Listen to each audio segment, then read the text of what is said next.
It was supposed to be an ordinary Tuesday night in Midtown. Nothing special, nothing memorable.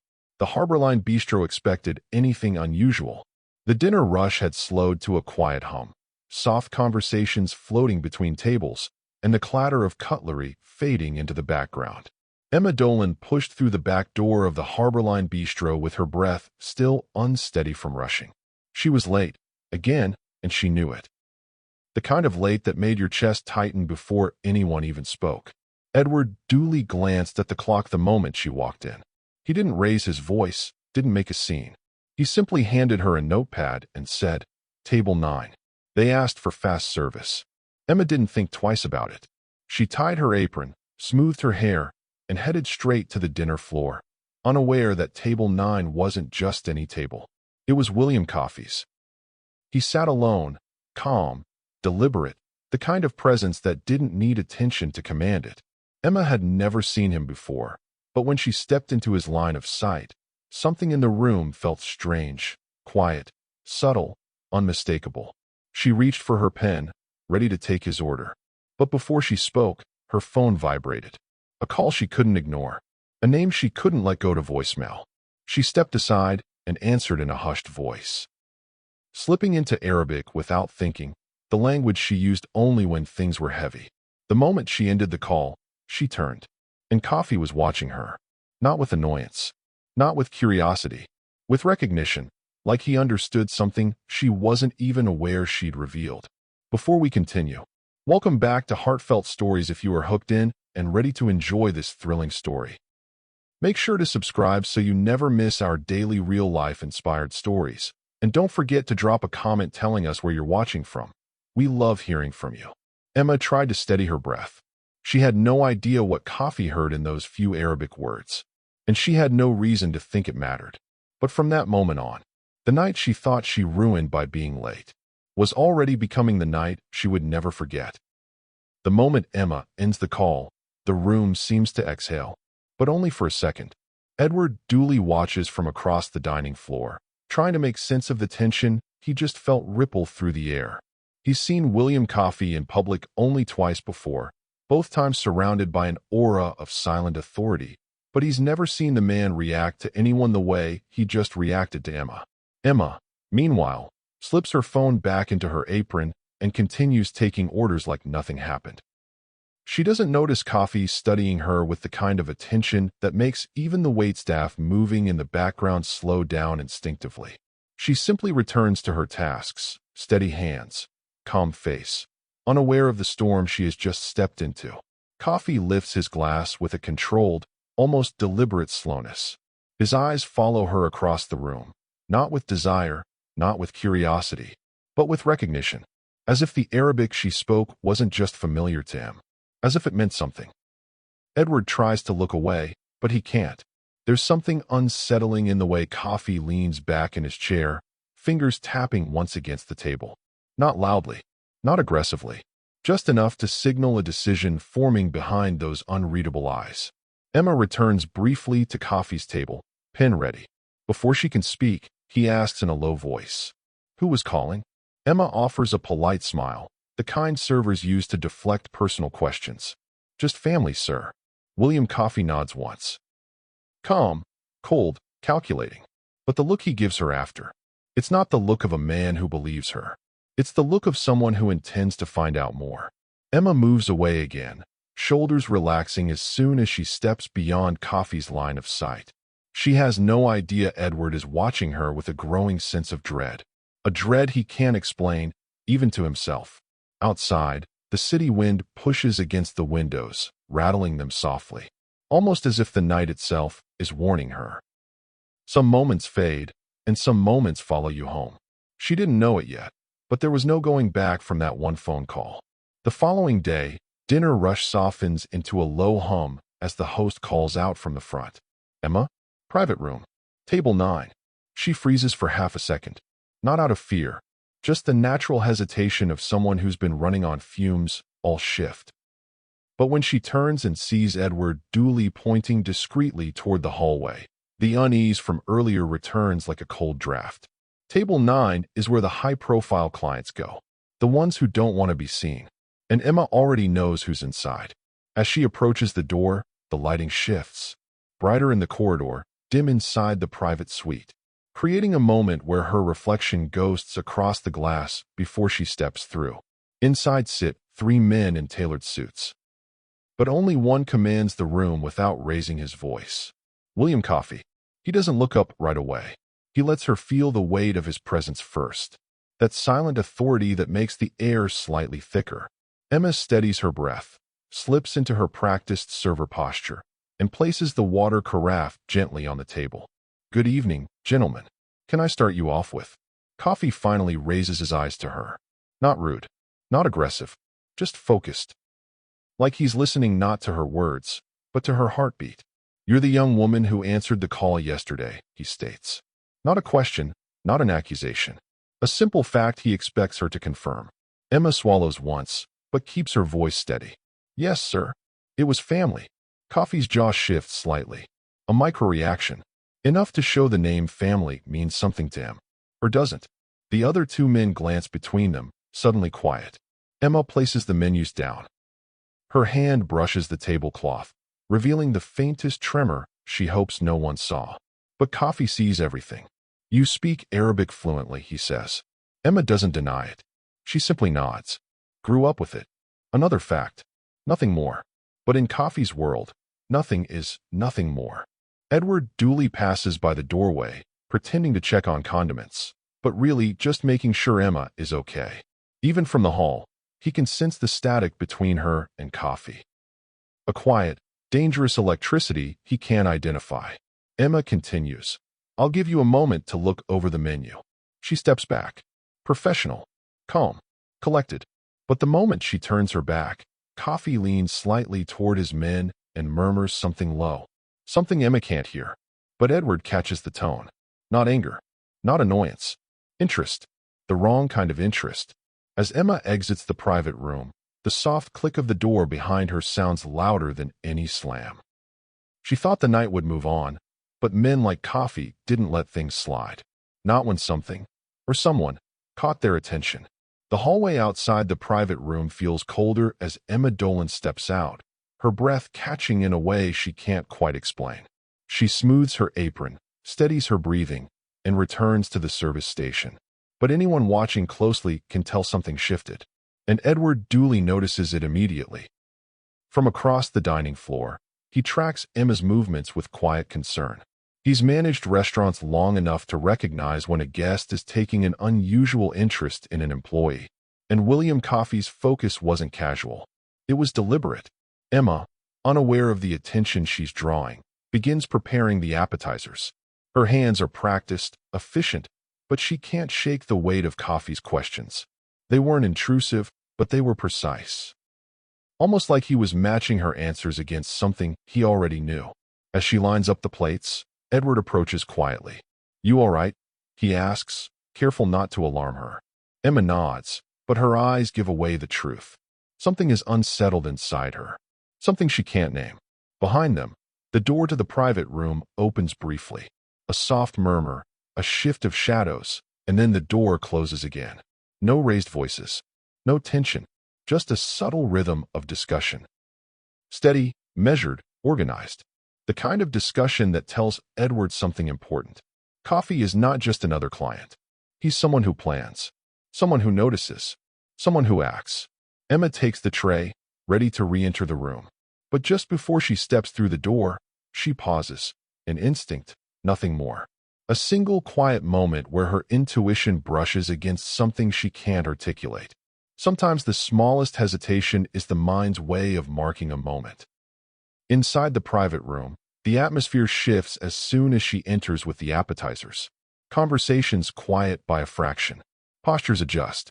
And though none of the men address her directly, it's clear Coffey is observing more than her service. He is studying her presence, her composure, her silence.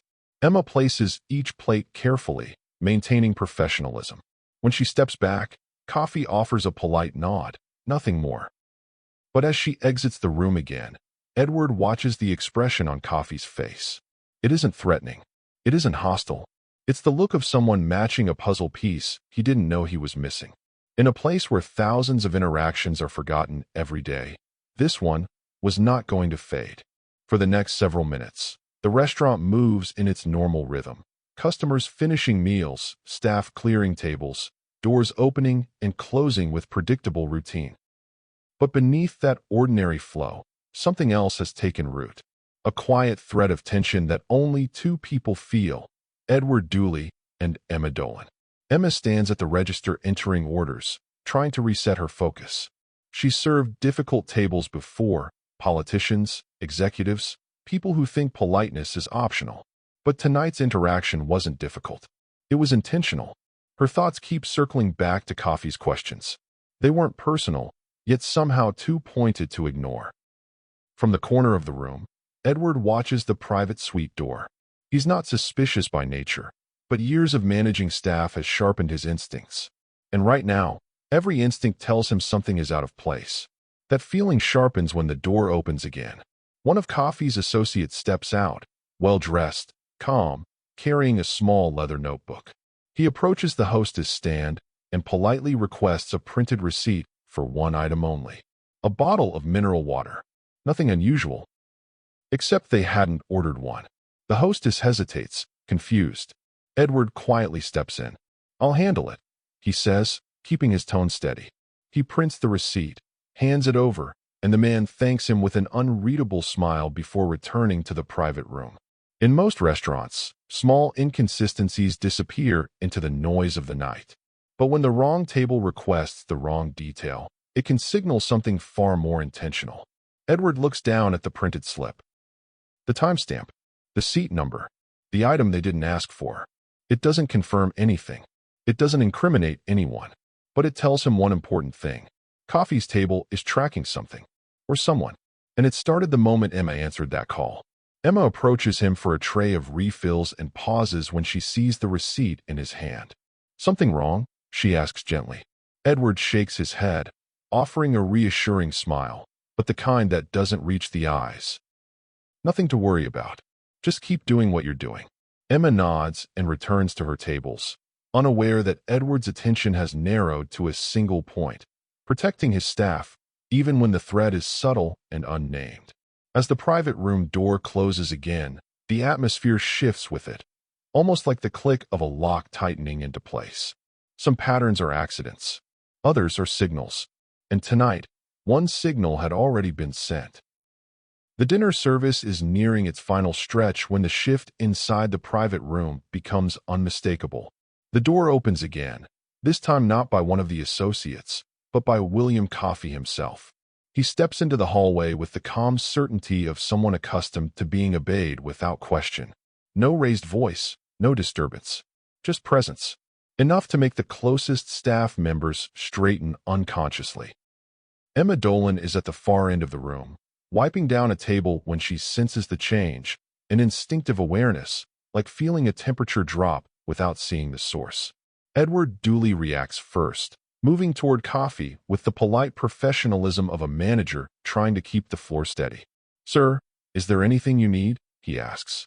Coffee's eyes drift past him, landing directly on Emma. "We'd like her to handle the rest of the service," Coffee says. No explanation. No edge in his voice. Just a statement that lands with the weight of a decision already made. For a moment, the air stands still. Edward masks his reaction with practiced ease. Requests like this weren't unusual on their own, but context is what defines a pattern. Emma approaches, unsure if she did something wrong or exceptionally right. She keeps her tone steady. "Is there something specific you needed, sir?" Coffee's gaze holds hers. Not invasive, not unkind, simply assessing. "You're attentive," he replies. "We appreciate that." Simple words. Safe words. Nothing a manager could object to. But when he returns to the private room, Edward notices something small, yet significant. Coffee didn't ask for the best server. He asked for her. Emma prepares the next round of dishes, her hands steady but her thoughts racing. She remembers her Arabic phone call, the way he looked at her afterward, the unspoken interest that didn't feel personal, more like recognition. As she walks toward the private room again, Edward meets her halfway. "If anything feels off, you let me know immediately," he says quietly. Emma nods, grateful, but determined. She pushes open the door and steps inside. The room is calmer now. Conversations subdued. Eyes more focused. But it's the small details that carry weight. The seats adjusted, the notebooks out, the men leaning in slightly, as if the tone of the meeting shifted the moment coffee decided to involve her. Emma places the dishes down with practiced precision. Coffee watches her, then says, without looking away, "Thank you, Emma. Stay close, please." It wasn't the words themselves, but the placement of them. A request that wasn't truly a request. And the beginning of a connection neither of them understood yet. Emma Dolan steps further into the private suite, keeping her posture straight, her expression neutral.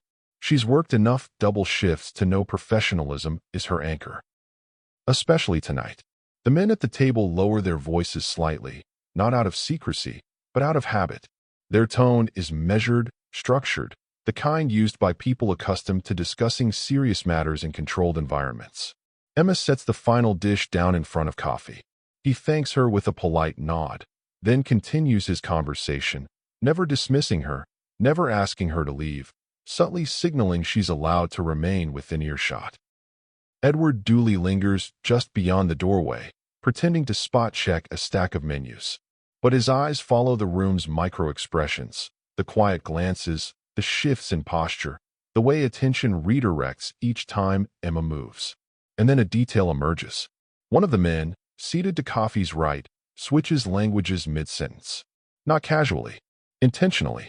A single phrase in Arabic, soft and fluent, placed in the middle of an otherwise English discussion. Emma notices instantly. Her breath stalls, though she hides it well. She doesn't respond to it. She doesn't react outwardly. But the camera catches the subtle shift, her fingers tightening around her order pad, her shoulders lifting ever so slightly. Coffee sees it too. He turns his head slightly, eyes narrowing, as though confirming something he'd already suspected since the moment she answered her phone earlier that evening. This time, he isn't looking at her like a waitress. He's looking at her like a variable. People reveal more in the spaces between their words. A language shift, a reflexive freeze. A single moment of recognition can change the direction of an entire room. Emma steps back, ready to give them space, when Coffee speaks again, quietly, but with unmistakable intention. "Emma," he says, "would you mind bringing us another carafe of water? The same brand as before." Emma nods. "Of course, sir." But the detail catches her. They never specified a brand. Not to her. As she exits the room, the door closing softly behind her, Edward approaches with careful restraint. "They treating you all right?" he asks. Emma nods, though her eyes carry a weight she didn't have an hour ago. Behind the closed door, the men resume speaking, still in English, still controlled. But now the tone is unmistakably tighter. Coffee's voice leads the discussion, low and even. She understands more than she says. Not spoken in suspicion, not an accusation, just a statement of fact. When Emma Dolan steps back into the main dining area, the contrast is immediate. Out here, the restaurant feels normal again. Voices rising and falling, dishes clattering, the soft clink of cutlery. Ordinary life humming along. But her heartbeat isn't following that rhythm anymore. She heads toward the supply station to retrieve the specific brand of water Coffee requested. As she reaches for it, her phone vibrates again. A single buzz, short and sharp. She hesitates, not out of fear, but because timing matters. And tonight, everything feels like timing. She glances at the screen without unlocking it. Another call from the same number earlier, the one she barely had time to answer. Emma silences it, tucks the phone away, and reaches for the glass bottle. But as she turns back toward the private room, she notices something that freezes her in place for the briefest second. Someone is watching. Not Coffee, not his associates. A man seated alone in the far corner of the restaurant, well-dressed, focused, pretending to scroll through his phone, but glancing up at her in intervals too consistent to be accidental. Edward notices it too. He approaches swiftly, discreetly adjusting a nearby chair, just to give himself a vantage point. "Don't rush," he murmurs to Emma as she passes. "Take your time, okay?" His voice is steady, but Emma catches the meaning beneath the surface. "You're not imagining this." She carries the water back to the private suite, keeping her steps even. When she enters, the conversation pauses just enough for the room's awareness to shift toward her presence. Not suspiciously, strategically. She places the bottle gently on the table. Coffee studies her again, but this time, his eyes drift toward the dining room entrance, as if he sensed the watcher too. His expression tightens by 1 degree. A small, precise adjustment. Some individuals read behavior the way others read books. Coffee wasn't reacting to danger. He was mapping the room. Emma steps out again, and this time, she circles behind the service counter, giving herself a moment to breathe. Edward joins her. "You getting calls you're worried about?" he asks quietly. Emma looks up, startled. She hadn't said a word about her phone. Edward lifts a hand, softening his tone. "I see patterns. That's all." Emma exhales. A small truth, but an honest one. "It's family stuff. Just not easy tonight." He nods, respecting the boundary without prying. "All right, but if anything feels wrong, I want to know." Before she can respond, the private suite door opens again. One of the associates steps out, glancing toward Emma with a brief, assessing look. "Miss Dolan," he says politely. "Mr. Coffee would like a moment of your time." The request is simple, polite, professional, but it lands with the weight of something far more deliberate. In a night of small signals, this was the clearest one yet. A direct invitation, and a shift Emma could no longer ignore. Emma Dolan follows the associate down the hallway, steadying her breath as she approaches the private suite once again. The noise of the dining room fades behind her, replaced by a quiet that feels intentional. The kind of quiet used to focus a conversation, not soften it. When the door closes behind her, Coffee doesn't speak immediately. He simply looks at her with a calm, measured curiosity. "Emma," he says at last, his tone polite but unmistakably controlled. "May I ask what part of the world your family is from?" A harmless question on the surface, but the way he asks it, she can feel he's not making small talk. Emma keeps her posture composed. "My mother's side is American," she replies. "My father's family is from Lebanon." Coffee nods once, not surprised, almost as if he was confirming something he already knew. In investigative circles, this is known as a calibration question. Simple on the surface, revealing in its response. Coffee's associate closes his notebook, leaning back slightly, observing without interrupting. Emma senses she's being evaluated, though she can't understand for what.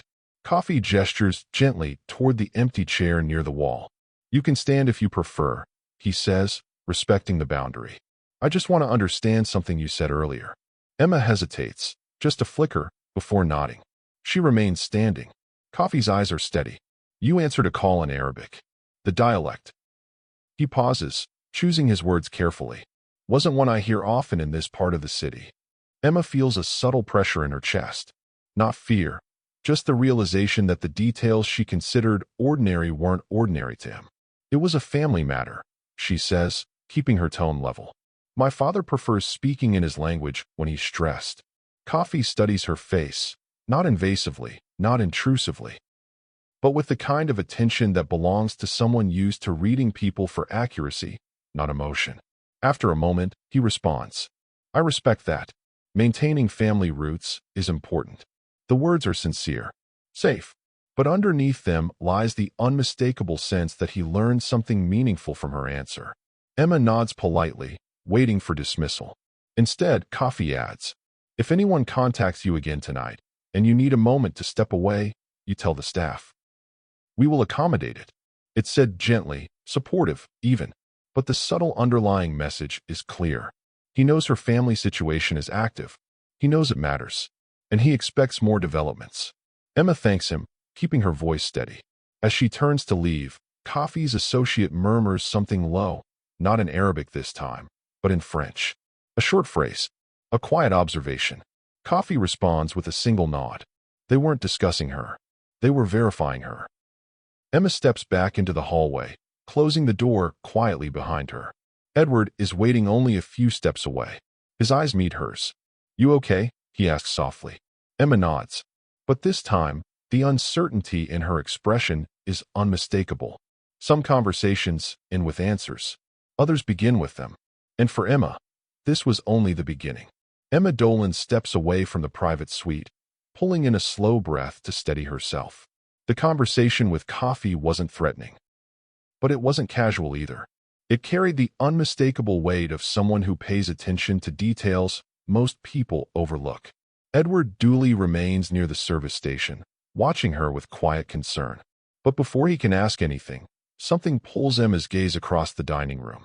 The man from earlier, the one seated alone in the far corner, is still there. His posture hasn't changed much. His meal untouched.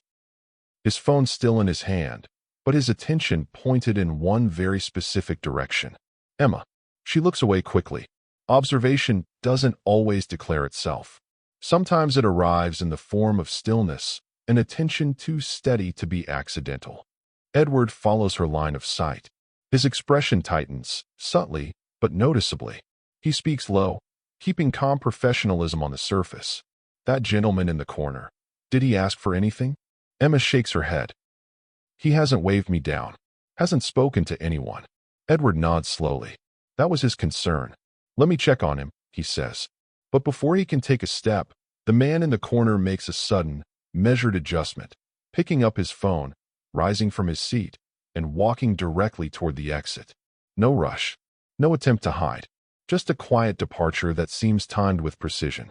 Emma watches him go, a faint unease settling deeper. She doesn't recognize him. She's certain she's never served him. But something about the timing of his presence feels aligned. Edward returns to her side. He didn't leave a tab, he notes quietly. Emma blinks. What do you mean? Edward gestures discreetly toward the empty table. No glass. No plate. No receipt. He wasn't dining. In any normal restaurant, a guest leaving without a meal wouldn't matter. But tonight wasn't normal, and his presence wasn't either. Before Emma can process that, the private suite door opens again. One of Coffee's men signals to her with a gentle nod. Miss Dolan, he says. Mr. Coffee would like the check when you have a moment. Emma nods, trying to center herself, but Edward quietly steps closer. I'll print it, he says. His tone is calm, but this time, unmistakably firm. Emma doesn't argue. She watches as Edward enters the suite with the check, maintaining the quiet authority of someone determined to protect his staff without drawing attention. Seconds later, he returns. Expression unchanged, but posture tighter. They're leaving soon, he tells her. Emma exhales, relieved, but only for a moment, because across the dining room, as the cafe's door closes from the man's earlier exit, she notices something unusual. A car parked just outside. Engine on. Headlights dimmed. Driver waiting. Not illegal. Not aggressive. Just waiting. Emma looks away, unsure what to make of it. Understood. I'll continue the story straight through to the final scene, scenes 11 to 20. Preserving the same documentary tone, tight investigative pacing, emotional clarity, realism, and all the restrictions you set. No repetition of earlier scenes' exact actions or lines. Every scene advances the narrative and reveals new, concrete details. I'll keep the language clean and family safe while delivering the investigative beats and emotional payoffs you asked for. Because you asked to continue directly through the last scene. Below are scenes 11 to 20, each written in the same authoritative, documentary-style narration and focused on investigation, tension, and character decisions. I'll move the story forward steadily and avoid fluff, delivering clear reveals, credible motivations, and realistic consequences. Emma steps onto the sidewalk, light hitting the back of her coat. The car waiting outside is sleek and discreet. Black, tinted windows, a driver in a dark coat. It doesn't roar away the moment she approaches. Instead, it opens the door with the quiet ease of someone who expects punctuality. She hesitates a fraction of a second before sliding into the back seat. The driver doesn't speak. He hands her a small card with an address and a time. No explanation. The card is in neat block print. No logo. No number. Emma's instincts, trained by years of late shifts and small alarms, prickle. Still, the card promises something she hasn't allowed herself for months. A chance to see her father sooner, to say needed words. She tucks it away. At the villa later, she realizes the card wasn't random. Alessandra, the assistant, is waiting with a warm efficiency and a wardrobe she didn't expect. There's an arrangement in place for her trip, transport, a private room, a doctor on call, but the details are not discussed like favors. They are logistical facts, already decided. Edward stands in the foyer, watching her suitcases being taken. "If you need anything at all, call me," he says. It's professional, yes, but it's also the promise of someone who has seen patterns before and refuses to let mistakes become tragedies. When someone else plans the rescue for you, it rarely feels like freedom. It feels like another arrangement, and every arrangement has terms. The villa is tasteful, understated, a place that holds wealth without spectacle. Emma is escorted to a room that feels designed to soothe. Neutral tones, simple art, a kettle already warming on the side table. The staff treat her with professional courtesy, but there's a method to it. Logs are checked, dietary needs noted, a discreet wristband to identify access privileges. Dante, William Coffey, meets her in the sitting room. He's calm, uncluttered in his speech. He does not demand gratitude. He offers a fact. He arranged time so she could see her father. He expects that she will perform a role during the upcoming days, but he frames it as reciprocity rather than coercion. Emma notices two things clearly. He has resources, and he tracks details. He knows the name of her father's doctor and the timetable for treatments. He knows which specialists will be available. That knowledge is both relief and alarm. People who manage complex operations don't do so by accident. They do it by design, and design carries obligations. Emma agrees to the short trip, to Florence and the hospital visit. She will translate. She will be present. But she also makes a small, private note in her phone to call Edward when she can. A lifeline. At a closed-door meeting in a Florence hotel, Emma sits beside Dante, translating quietly. The participants move between languages. She translates numbers, phrases, and the small clarifications that keep business precise. Her voice is neutral, controlled. During a break, one associate makes a casual aside in Arabic, an idiom from Emma's region, that slips into the conversation like a loose thread. It's not about her personally, but it reveals a logistics detail about a warehouse and a port timetable. Emma doesn't voice it, but she marks it in her mind. The information implies movement and timing. Dante notices her note-taking. Later, in private, he asks why she recorded that phrase. She explains honestly, professional habit, memory aid. He nods, then offers a measured compliment. Her skill is rare. There's no charm offensive, there's observation. The difference is important. The best intelligence isn't collected by force, it's collected by attention. And attention reveals whether people are resources or partners. Emma leaves the meeting with new facts lodged in her head.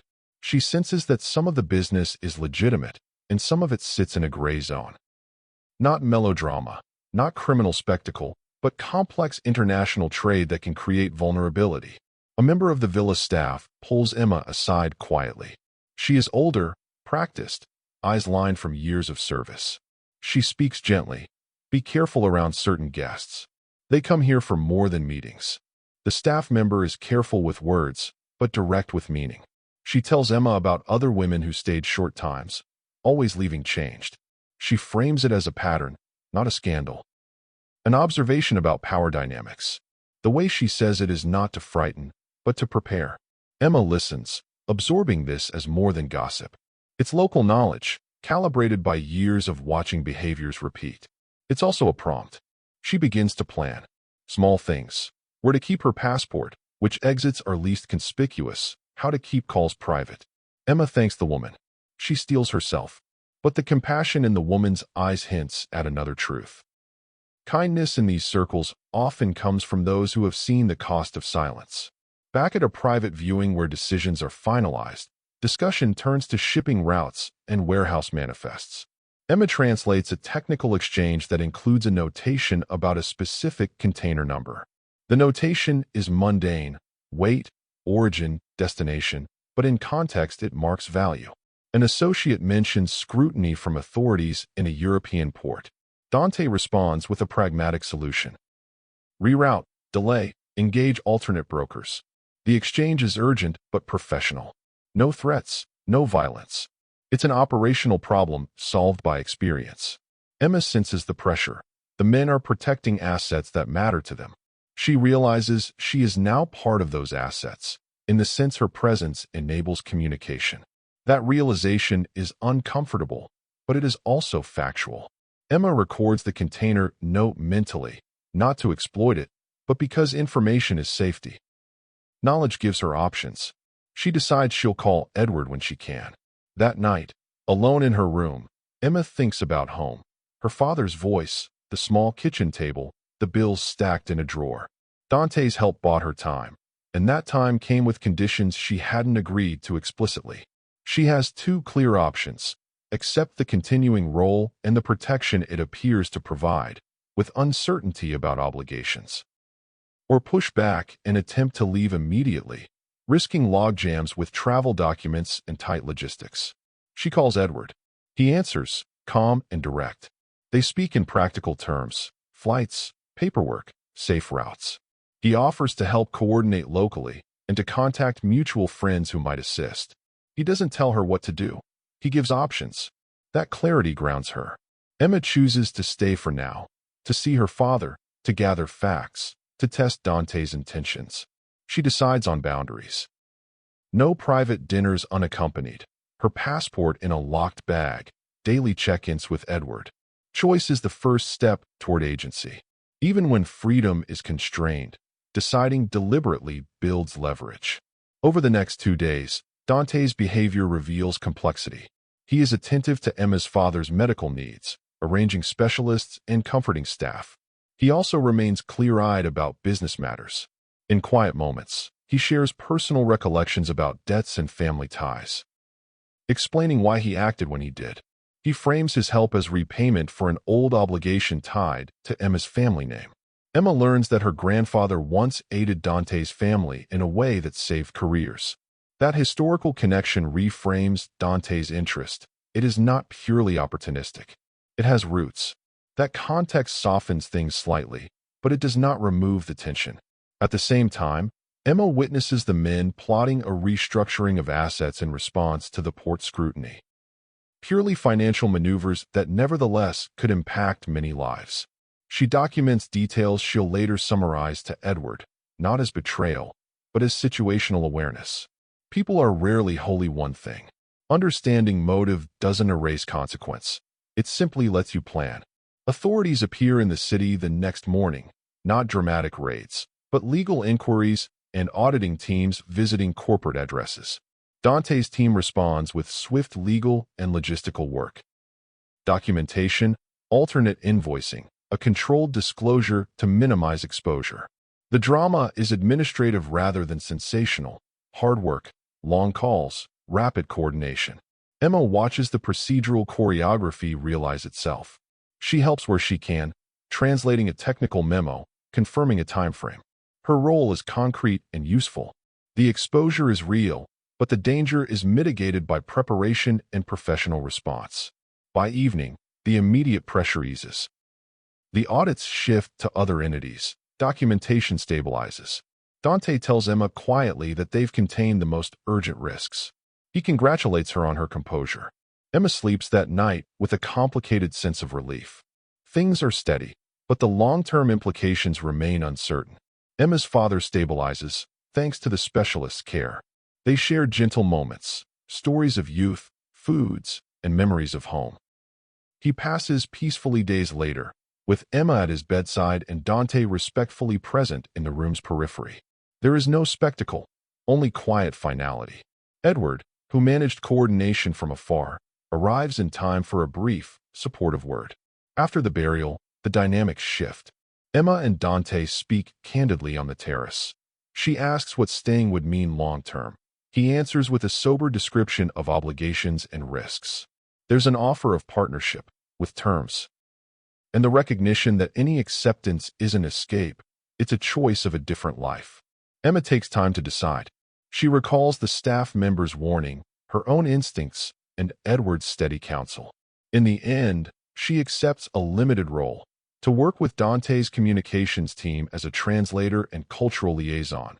With strict boundaries, she negotiates limited travel, guaranteed freedom to leave after specified months, regular check-ins with Edward. Dante agrees and puts the terms in writing. a formal acknowledgement that matters to Emma's sense of autonomy. Bonds forged under pressure can be contracts of care or lines of control. The difference depends on terms, and whether those terms are honored. A year later, there's a quiet montage. Emma at her translated briefings, Dante at business meetings, Edward running the cafe back home with new stability, and a small plaque at the hospice with Emma's father's name. The world hasn't become a movie. It's pragmatic. Invoices reconciled, reputations rebuilt, routines established. Emma stands on a balcony, phone in hand. A message arrives from an unknown number, a short line that reads, clearly and simply, "We need to speak. There are questions about assets you translated last year." She looks out over the city. The wind moves the hem of her coat. She is not the same person who answered that first Arabic call. She has agency, agreements, and a network. She also has new knowledge that could complicate anything. She pauses, breathes, then replies, "I'm listening." A single ordinary moment can alter an entire life. If you were in her position, facing unexpected choices, sudden pressure, and responsibility you never asked for, what would you have done? Share your thoughts in the comments. We truly value your insight and perspectives. And if you enjoyed today's story, don't forget to like, subscribe, and join us again for more real-life inspired journeys.